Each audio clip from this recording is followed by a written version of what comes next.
कृष्णा। राधे राधे दोस्तों। वीरवार को कहानी सुनना बहुत ही ज़रूरी होता है, चाहे आप व्रत करें या ना करें, चाहे पूजा का भी समय आपके पास ना हो, लेकिन एक बार छोटी सी वीरवार की कहानी ज़रूर सुने।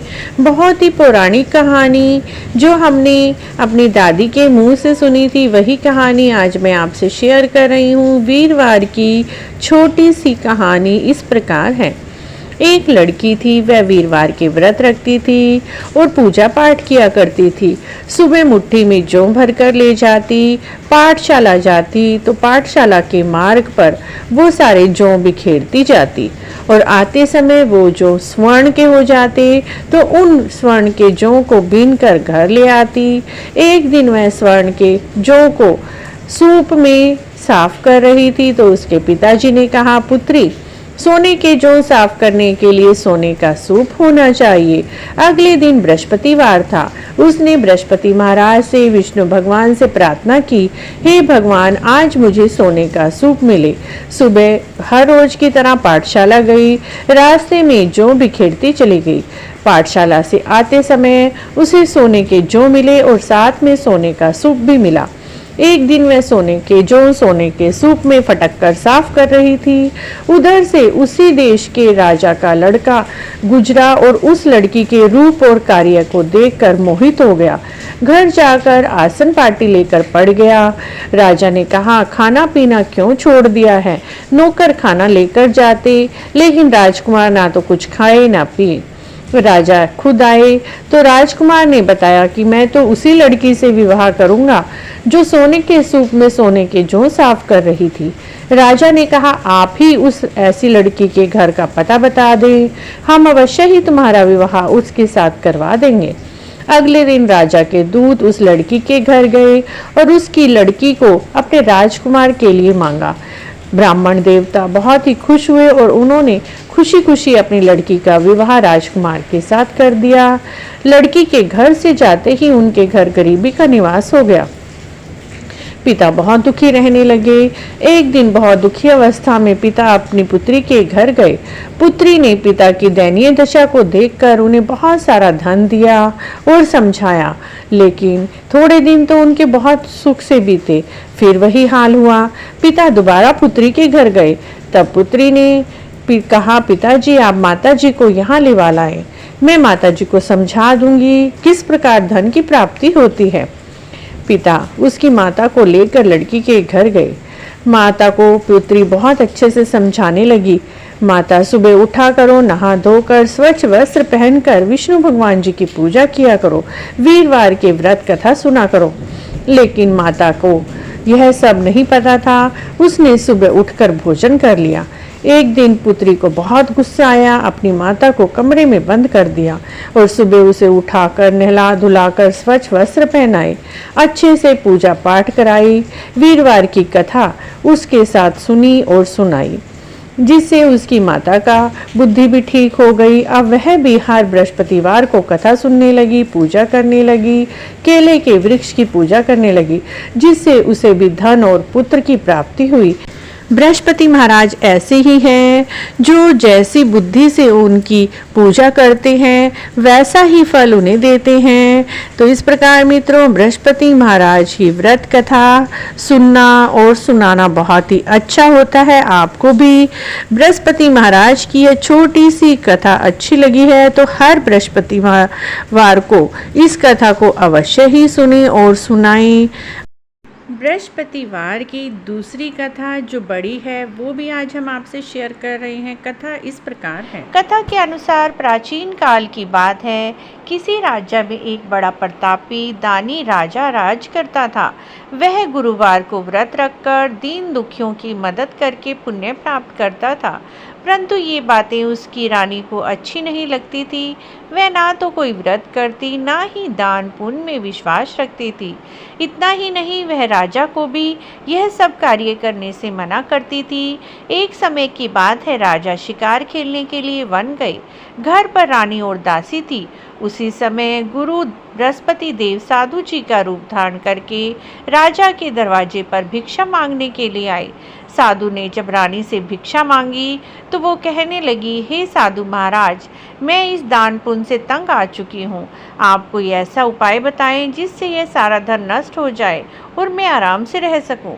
इतना सुनकर बृहस्पति देव बोले, हे देवी, तुम तो बड़ी विचित्र हो। संतान और धन की से भी कोई दुखी होता है।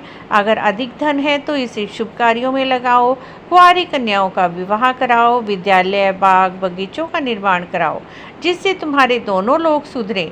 परंतु साधु की इन बातों से रानी खुश नहीं हुई। उसने कहा, मुझे ऐसे धन की कोई आवश्यकता नहीं है जिसे मैं दान करूं और जिसे संभालने में मेरा सारा समय नष्ट हो जाए। तब साधु ने कहा, अगर तुम्हारी ऐसी ही इच्छा है तो तुम्हें ऐसा कुछ बताता हूँ जिससे करने से गुरुवार के दिन करोगी तो तुम्हारा सभी धन नष्ट हो जाएगा। गुरुवार के दिन तुम घर को गोबर से लीपना, बालों को धोना, राजा को हजामत बनाने के लिए कहना, भोजन में मांस मदिरा का प्रयोग करना, कपड़े धोबी के हाथ धुलने देना। इस प्रकार 7 बृहस्पतिवार करने से तुम्हारा सारा धन नष्ट हो जाएगा। इतना कहकर साधु के रूप में बृहस्पति देव जी वहां से अंतर ध्यान हो गए। साधु के कहे अनुसार रानी ने केवल 3 बृहस्पतिवार ही ऐसे किया कि उसकी सारी धन संपत्ति नष्ट हो गई। भोजन के लिए राजा का परिवार तरसने लगा। अब एक दिन राजा ने रानी से कहा, मैं जाता हूँ क्योंकि यहाँ सभी लोग मुझे जानते हैं, इसीलिए मैं कोई भी छोटा काम नहीं कर सकता। ऐसा कहकर राजा दूसरे देश चला गया। उधर जंगल से लकड़ी काट कर लाता, शहर में बेचता और अपना जीवन व्यतीत करता। इधर राजा के प्रदेश जाते ही रानी और दासी दुखी रहने लगी। एक बार जब रानी और दासी को 7 दिन तक बिना भोजन के रहना पड़ा तो रानी ने अपनी दासी से कहा, पास के नगर में मेरी बहन रहती है, वह बड़ी धनवान है, तू उसके पास जा और कुछ लेकर आ ताकि थोड़े दिन हमारी गुजर बसर हो जाए। दासी रानी की बहन के पास पहुंची। उस दिन गुरुवार का दिन था। रानी की बहन उस समय बृहस्पतिवार की व्रत कथा सुन रही थी। दासी ने रानी की बहन को अपनी रानी का संदेश दिया, लेकिन रानी की बहन ने कोई उत्तर नहीं दिया। जब दासी को रानी की बहन से कोई उत्तर नहीं मिला, वह बहुत दुखी हुई और उसे क्रोध भी आया। दासी ने वापस आकर रानी को सारी बात बता दी। ये सुनकर रानी ने अपने भाग्य को कोसा। उधर रानी की बहन ने सोचा, मेरी बहन की दासी आई थी परंतु मैं उससे नहीं बोली, इससे उसे बहुत दुख हुआ होगा। कथा सुनकर और पूजा समाप्त करके वह अपनी बहन के घर गई। कहने लगी, हे बहन, मैं बृहस्पतिवार का व्रत कर रही थी और कथा सुन रही थी। तुम्हारी दासी मेरे घर आई, परंतु मैं कथा सुनते हुए बीच में नहीं उठ सकती, इसीलिए मैं उससे नहीं बोल पाई। लेकिन अब बताओ, तुम्हारी दासी क्यों आई थी? रानी बोली, बहन, तुमसे क्या छिपाऊं, हमारे घर में खाने को अनाज नहीं था। ऐसा कहते कहते रानी की आंखें भर आई। उसने दासी समेत पिछले 7 दिनों से भूखे रहने की पूरी बात अपनी बहन को बताई।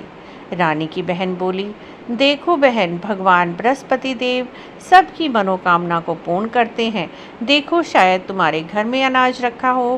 पहले तो रानी को विश्वास नहीं हुआ, पर बहन के बार बार कहने से, आग्रह करने से दासी अंदर गई तो उसे सचमुच अनाज से भरा हुआ एक घड़ा मिला। यह देखकर दासी को बड़ी हैरानी हुई। दासी रानी से कहने लगी, रानी जी, जब हमें भोजन नहीं मिलता तो हम व्रत ही करते हैं, क्यों ना इनसे व्रत की विधि और कथा पूछ लें ताकि हम भी व्रत किया करें। तब रानी ने अपनी बहन से बृहस्पति महाराज की व्रत कथा के बारे में पूछा। उसकी बहन ने बताया, बृहस्पतिवार के दिन चने की दाल, मुनक्का, केले के पेड़ की जड़ में अर्पित करें, दीपक जलाएं, व्रत कथा सुने, पीले भोजन करें, पीले कपड़े पहने। बृहस्पति देव और भगवान विष्णु जी प्रसन्न होते हैं व्रत करने से, और पूजा की सारी विधि बताई। रानी की बहन अपने घर लौट गई। 7 दिन के बाद जब गुरुवार आया तो रानी और दासी ने व्रत रखा। वह गुड़साल जाकर चना और गुड़ लेकर आई। फिर उसने केले की जड़ में भगवान विष्णु जी की पूजा की। अब पीले भोजन की चिंता में दोनों बहुत दुखी हुई, क्योंकि उन्होंने व्रत तो रख लिया था, लेकिन उनके पास पीला भोजन अब कहाँ से आए। बृहस्पति देव उनके व्रत से प्रसन्न थे और एक साधारण व्यक्ति का रूप धारण करके 2 थालों में पीला भोजन दासी को दे गए। भोजन पाकर दासी प्रसन्न हुई। फिर रानी को साथ में भोजन करने का आग्रह करने लगी। लेकिन रानी को इस विषय में कुछ पता नहीं था, तो उसने कहा तू ही भोजन कर ले, क्योंकि तेरे लिए ही भोजन रखा है। लेकिन दासी ने कहा रानी जी, हम दोनों मिलकर भोजन करेंगे, क्योंकि बृहस्पति देव जी की कृपा से एक साधु महाराज 2 सुंदर थालों में पीला भोजन दे गए हैं। रानी को समझते देर न लगी और उसने और दासी ने मिलकर भोजन किया। हर बृहस्पतिवार वे व्रत करने लगे, जिससे पहले के समय उनके पास धन धान्य हो गया। रानी फिर से आलस्य करने लगी, लेकिन दासी ने कहा रानी जी, पहले भी आपने आलस्य के कारण इतने दुख भोगे हैं, अब आप आलस ना करें, इस धन को अच्छे कार्यों में खर्च करें, कुएं बावड़ियों का निर्माण कराओ, कुंवारी कन्याओं का विवाह कराओ। रानी ने ऐसे ही किया। अब वे सुखपूर्वक रहने लगे।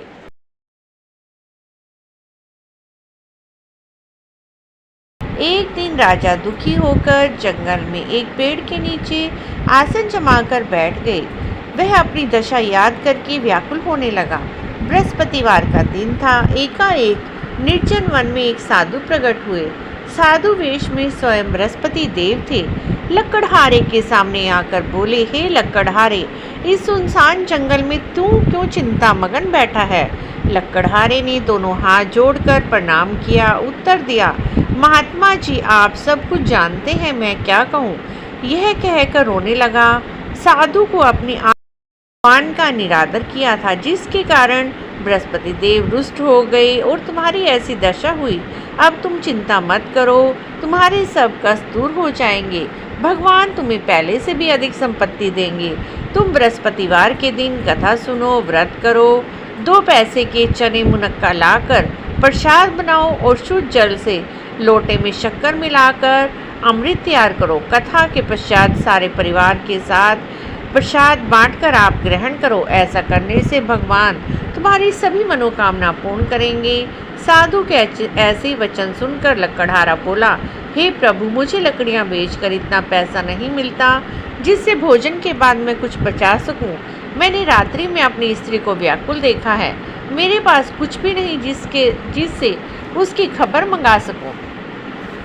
साधु ने कहा, हे लकड़हारे, तुम किसी बात की चिंता मत करो। बृहस्पतिवार के दिन तुम रोज की तरह लकड़ियां बेचना और तुम्हें उस दिन दुगना धन मिलेगा, जिससे तुम भली भांति भोजन करना और बृहस्पति देव की पूजा का सामान भी ला पाओगे। इतना कहकर साधु अंतर्ध्यान हो गए। धीरे धीरे समय बीता। बृहस्पतिवार का दिन आया। लकड़हारा जंगल से लकड़ी काटकर शहर में बेचने गया। उसे उस दिन दुगने दिन दाम मिले। राजा ने चना गुड़ आदि लाकर गुरुवार का व्रत किया। उस दिन से उसके सभी क्लेश दूर हो गए। परंतु दूसरे गुरुवार को दिन वह व्रत करना भूल गया, जिससे बृहस्पति भगवान नाराज हो गए। उस दिन उस नगर के राजा ने विशाल यज्ञ का आयोजन किया और शहर में घोषणा की कि कोई भी मनुष्य अपने घर भोजन न बनावे, ना ही आग जलावे। समस्त जनता हमारे यहाँ भोजन करे। इस आज्ञा को मानकर सभी उसके यहाँ भोजन करने गए। लकड़हारा कुछ देर से पहुंचा। राजा की आज्ञा अनुसार सभी लोग तो गए, लेकिन लकड़हारा कुछ देर से पहुंचा। राजा उसे अपने साथ ले जाकर घर पर भोजन कराने लगा। रानी की दृष्टि उस खूंटी पर पड़ी जिस पर उसका हार लटका हुआ था। उसने देखा कि हार वहां नहीं है। रानी ने निश्चय किया कि मेरा हार इस मनुष्य ने ही चुराया है। उसी समय सिपाहियों को बुलाकर उसको कारागार में लकड़हारा कारागार में पड़ा हुआ दुखी हो सोचने लगा, पता नहीं पहले जन्म के कर्मों से ही मुझे इतने दुख प्राप्त हुए हैं। उसी समय उसे साधु की याद आई जो जंगल में मिला था। बृहस्पति देव साधु के रूप में प्रकट हुए। उसकी दशा को देखकर कहने लगे, अरे मूर्ख, तूने बृहस्पति देव की कथा नहीं कही, उनका व्रत नहीं किया, इसीलिए तुम्हें दुख प्राप्त हुआ है। चिंता मत कर, बृहस्पतिवार के दिन कारागार के दरवाजे पर 4 पैसे पड़े मिलेंगे। तुम उससे बृहस्पति देव की पूजा करना, तुम्हारे कष्ट दूर हो जाएंगे। बृहस्पतिवार के दिन उसे दरवाजे पर 4 पैसे मिले। लकड़हारे ने कथा कही, व्रत किया। उसी रात राजा को बृहस्पति देव स्वप्न में दिखे और कहा, जिस आदमी को तुमने कारागार में बंद किया है वह निर्दोष है, उसे छोड़ दो। रानी का हार उसी खूंटी पर लटका है। अगर तुम ऐसा नहीं करोगे तुम्हारा राज्य धन सब नष्ट हो जाएगा। इस तरह रात्रि के स्वप्न को देखकर राजा प्रातःकाल उठा, खूंटी पर हार लटका देखा, लकड़हारे को बुला क्षमा मांगी, लकड़हारे को सुंदर वस्त्र आभूषण देकर विदा किया। बृहस्पति देव की आज्ञा अनुसार लकड़हारा अपने नगर को गया। राजा नगर में पहुंचा, देखता है नगर में पहले से अधिक बाग, तालाब, कुएं, धर्मशालाएं बनी हुई हैं। राजा ने पूछा, यह किसके हैं? सब लोग बोले, यह सब रानी और बांदी के हैं। राजा को बड़ा आश्चर्य हुआ और गुस्सा भी आया। रानी को जब खबर लगी कि राजा आ रहे हैं, उसने बांदी से कहा, हे दासी देख, राजा हमें बहुत दरिद्रता की हालत में छोड़ कर गए थे। अगर हमारी ऐसी हालत देखेंगे तो कहीं वापस ना लौट जाएं। तुम दरवाजे पर खड़ी हो जा। आज्ञा अनुसार दासी दरवाजे पर खड़ी हो गई। राजा आए, उनको साथ लेकर बोली, राजा जी, यह सब हमें बृहस्पति देव जी की कृपा से प्राप्त हुआ है। राजा ने उस दिन से निश्चय किया, वह हर रोज बृहस्पति देव का पूजन करेगा, हर रोज दिन में 3 बार कहानी कहेगा। अब तो राजा का नियम बन गया, हर समय उसके दुपट्टे में चने की दाल बंधी रहती। दिन में 3 बार एक कहानी सुनता और कहता। एक बार राजा ने सोचा, चलो अपनी बहन के घर चलते हैं। राजा ने ऐसा निश्चय कर घोड़े पर सवार होकर अपनी बहन के यहाँ चला। मार्ग में उसने देखा कुछ आदमी एक मरे हुए आदमी को ले जा रहे हैं। उसने रोक कर कहा, अरे भाई, मेरी बृहस्पति देव की कथा सुन लो। वे बोले, हमारा तो यह आदमी मर गया है और इसको अपनी कथा की पड़ी है। परंतु कुछ लोग बोले, अच्छा कहो, हम तुम्हारी कथा सुनेंगे। राजा ने दाल निकाली, कथा कही, मुर्दा हिलने लगा। कथा समाप्त होते ही राम राम कहते मनुष्य खड़ा हो गया। आगे चला, एक किसान खेत में हल चला रहा था। राजा ने उसे देखकर कहा, मेरी बृहस्पति देव की कथा सुन लो। किसान बोला, जब तक मैं तेरी कथा सुनूंगा तब तक 4 हरैया जोत लूंगा। अपनी कथा किसी और को सुना। राजा आगे चला। राजा के हटते ही बैल पछाड़ा खाकर गिर गए। किसान के पेट में जोर से दर्द उठा। उसकी माँ रोटी लेकर आई और अपने पुत्र से सभी हाल पूछकर उस घुड़सवार के पास दौड़ी दौड़ी गई। बोली, बेटा, मैं तेरी कथा सुनूंगी, तू अपनी कथा मेरे खेत पर चलकर कहना। राजा ने बुढ़िया की बात मानकर खेत पर जाकर कही कथा, जिससे बैल भी ठीक हो गए और किसान का दर्द भी ठीक हो गया। अब राजा अपनी बहन के घर पहुंचा। बहन ने भाई की खूब मेहमानी की। दूसरे रोज प्रातःकाल राजा जागा। उसने देखा सभी लोग भोजन कर रहे हैं। राजा ने अपनी बहन से कहा, ऐसा कोई मनुष्य है जिसने भोजन ना किया हो, जो मेरी बृहस्पतिवार की कथा सुन ले। बहन बोली, यह देश ऐसा है, यहाँ पर पहले भोजन करते हैं, बाद में कोई अन्य कार्य करते हैं। पड़ोस में देख कर आती हूँ। ऐसा कहकर देखने गई। पड़ोस में एक कुम्हार के यहाँ 3 दिन से भोजन नहीं बना था, क्योंकि उसका लड़का बहुत बीमार था। राजा ने अपनी कथा उस कुम्हार के यहाँ जाकर कही। कथा के प्रभाव से उसका लड़का बिल्कुल ठीक ठाक हो गया। अब तो राजा की बहुत प्रशंसा होने लगी। राजा ने अपनी बहन से कहा, चलो बहन, अपने घर चलते हैं। बहन ने कहा, मैं अपनी सास से पूछ लूँ। सास ने कहा, तुम तो चली जा, लेकिन कोई बच्चा नहीं जाएगा, क्योंकि तेरी भाभी के कोई बच्चा नहीं है। बहन ने अपने भाई से कहा, मैं तो चलूँगी, लेकिन कोई बालक नहीं जाएगा। राजा ने कहा, जब कोई बालक नहीं जाएगा तब तू भी क्या करेगी, तू भी रहने दे। राजा उदास होकर अपने घर आया। रानी के पूछने पर बोला, हम निसंतान हैं, हमारा मुंह देखने का धर्म नहीं है। रानी ने कहा, जब बृहस्पति देव ने हमें इतना सब कुछ दिया है तो संतान भी देंगे। तब राजा के स्वप्न में बृहस्पति देव आए और बोले, राजा, चिंता त्याग दे, तेरी रानी गर्भ से है। 9वें महीने रानी के सुंदर पुत्र उत्पन्न हुआ। तब राजा ने अपनी रानी से कहा, देखो, स्त्रियां खाए बिना रह सकती हैं, कहीं बिना नहीं रह सकती। जब मेरी बहन आई तो उसे कुछ मत कहना। जब राजा की बहन आई तो रानी बोली, घोड़ा चढ़ी तो नहीं आई, गधा चढ़ी आई। तब बहन बोली, भाभी, अगर मैं ऐसा न कहती तब तुम्हें पुत्र ही कैसे होता।